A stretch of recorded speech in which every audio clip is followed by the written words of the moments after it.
حضرت مولانا دوست محمد قریشی رحمۃ اللہ علیہ فرماتے ہیں کہ میں ہندوستان گیا پڑھنے کے لیے، تو مجھے مدرسے میں تعلیمی داخلہ تو مل گیا لیکن اقامتی داخلہ نہیں ملا۔ اقامتی داخلے کا معنی یہ ہے کہ مجھے وہاں رہائش بھی نہیں ملی اور کھانے کا بھی انتظام نہیں ہوا مدرسے کی طرف سے۔ مدرسے والوں نے کہا کہ آپ درسگاہ میں آئیں اور سبق میں شریک ہو سکتے ہیں، نہ ہمارے پاس رہائش کی مزید گنجائش ہے نہ کھانے کی گنجائش ہے۔ فرماتے ہیں کہ میں پریشان تھا کہ کیا کروں۔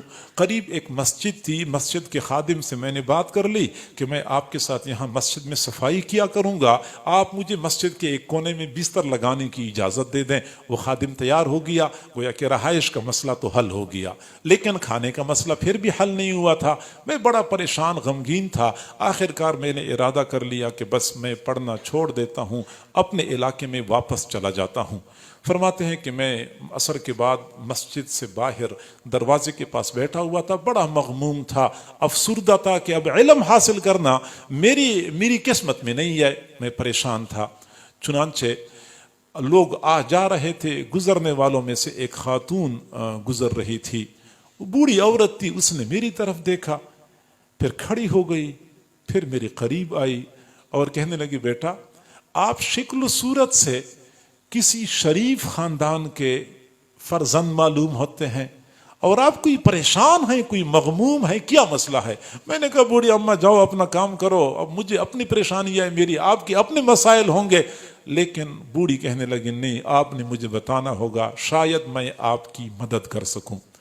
وہ فرماتے ہیں کہ اس نے مجھے اتنا مجبور کر لیا، میں نے صورتحال بتا دی کہ ملتان کے قریب سے آیا ہوں یہاں پڑھنے کے لیے، لیکن یہاں میں پڑھ نہیں سکتا کیونکہ مدرسے میں کھانے کا انتظام نہیں ہو رہا اور میں خود انتظام کر نہیں سکتا، تو ارادہ میرا یہ بن گیا کہ میں واپس چلا جاتا ہوں۔ تو بوڑھی اماں نے بہت لجاجت کے ساتھ مجھے کہا نہیں بیٹا آپ نے واپس نہیں جانا، آپ نے یہاں پڑھنا ہے، علم حاصل کرنا ہے، آپ کے کھانے کا انتظام میں کروں گی۔ میں نے پوچھا آپ کہاں سے کرو گی؟ اس نے کہا میں بیوہ عورت ہوں، میری اولاد کوئی نہیں ہے، یہاں قریب ایک گھر ہے، مالدار آدمی ہے، اس گھر میں میں صبح و شام برتن دھونے کا کام کرتی ہوں، تو مجھے صبح کے وقت 2 چپاتیاں مل جاتی ہیں، شام کو بھی 2 چپاتیاں مل جاتی ہیں، ایک چپاتی میں کھایا کروں گی، گزارا کروں گی، اور ایک چپاتی پہ آپ گزارا کریں، یوں آپ کا وقت گزرتا رہے گا، آپ علم حاصل کریں گے۔ فرماتے ہیں کہ میں نے کہا بہت اچھی بات ہے، چنانچہ وہ خاتون مطمئن ہو گئی۔ پھر وہ فرماتے ہیں کہ اس خاتون نے ایسی ڈیوٹی دی کہ جب مدرسے میں کھانے کی چھٹی ہوتی تھی میں دروازے پہ باہر آتا تھا تو ہمیشہ کے لیے وہ خاتون میرا انتظار کر رہی ہوتی تھی۔ کبھی ایسا نہیں ہوا کہ میں پہلے پہنچ چکا ہوں وہ بعد میں آئی ہو، نہیں، وہ میرا انتظار کر رہی ہوتی تھی۔ مجھے جو ہی دیکھتی تھی دوپٹے کے کنارے کے ساتھ ایک روٹی بندی ہوتی تھی، فوراً وہ روٹی کھول کے مجھے پکڑا دیا کرتی تھی، میں کہیں سائڈ پہ بیٹھ کے روٹی کھا لیتا تھا، نلکے سے پانی پی لیتا تھا، پھر اپنے سبق میں مصروف ہو جاتا تھا۔ پھر فرماتے ہیں میرا پورا سال اسی طرح گزر گیا، اس خاتون نے ایسی ڈیوٹی دی، سال گزر گیا، اگلے سال پھر مجھے پورا داخلہ مل گیا، رہائش کا بھی انتظام ہو گیا، کھانے کا بھی انتظام ہو گیا۔ پھر وہ سلسلہ چلتا رہا یہاں تک کہ میں علم کے حصول سے فارغ ہوا، اپنے علاقے میں آیا، میں نے یہاں پہ دین کا کام شروع کیا اور کافی سالوں تک میں کام کرتا رہا۔ پھر اللہ تعالیٰ نے مجھے یہ سعادت عطا فرمائی کہ میں حرم شریف چلا گیا حج کرنے کے لیے۔ تو حج کے ایام میں رات کے وقت میں نے ایک خواب دیکھا کہ ایک تخت ہے، بہت خوبصورت چمکتا دمکتا تخت ہے جس میں ہیرے جواہرات جڑے ہوئے ہیں۔ مجھے دور سے وہ تخت نظر آیا، میں حیران رہ گیا کہ یہ تخت کس کا ہے۔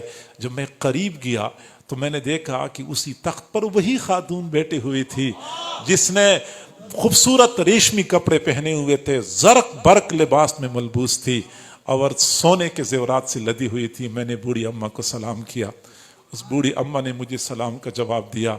تو میں نے پوچھا بوڑھی اماں یہ مقام آپ کو کیسے مل گیا؟